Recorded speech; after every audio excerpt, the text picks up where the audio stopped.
So one point I just want to make very clear with the kind of unwiring and wiring process is that when you're taking that old anxious thought or belief and then switching it out with a new one, because that's what you're doing over and over, right? You're taking the old anxious belief from your past self and you're just letting go of it, shifting it around, and then choosing something new instead.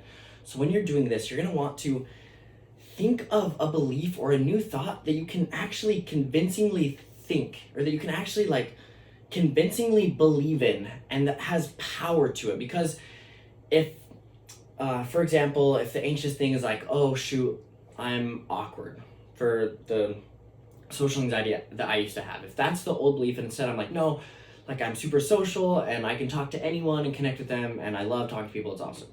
If that's the new thing I'm switching it to, so like let's say something happens and I say something that's awkward or whatever, that something happens that like I'm actually kind of awkward, let's say, or I get rejected by someone or whatever.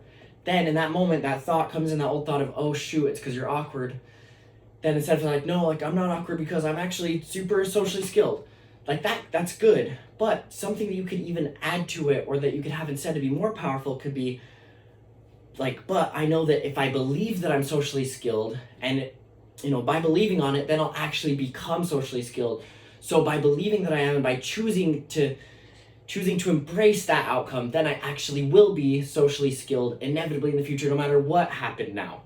Like that can be even more powerful, or something like that. Or another example is something that happened recently with, things with my company taking longer than expected, and just some of those anxious thoughts coming in of like, shoot, am I ever going to be successful? Like, is this ever going to work out?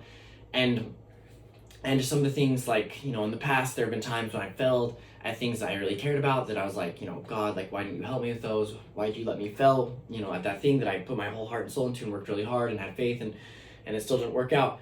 So some of those old kind of beliefs came, or some of those anxious thoughts came in with this situation. And so if I'm just like, no, like, of course I'll be successful, like, of course it'll work out, then that's good. Like, that's a good replacement for, oh, what if I'm not? But something even more powerful that I found that I could really hold on to and really embrace, and that actually gave me power of something, because you want the new thought that you're replacing it with to have more power than the old. Just like we talked about, you want to make your conscious stronger than your subconscious. So if you have this really powerful subconscious thought and you're replacing it with something that you don't believe in at all, or that you can't find, like is being really hard for you to actually find a way to believe in it, it's not going to work as well. But so for me, instead of just, oh, like, of course I'll be successful, oh, of course I will, when in certain times it's hard to just believe it just from that. But instead, the belief that I went to is, I was like, God's going to bless me so much in the future with all this massive success, that he wanted to teach me what it was like to not have success. He wanted to teach me what the struggle and what the failures and all of those things were like, so that I could really appreciate the blessings that he's going to give me.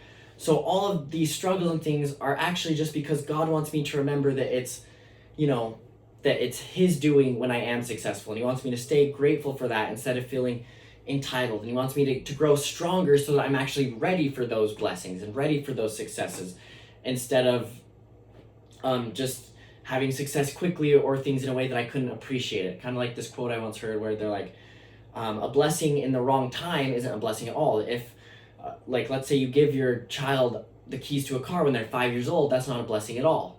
But if you give them the keys to the car when they're 16 and they can actually drive, then that's an awesome blessing for them. So it's like the timing of it. So, if I, instead of just, oh, of course I'll be successful, instead of it's like, no, the reason I haven't been successful is because God's helping me to grow through these hard times and helping me to actually appreciate it once I am successful.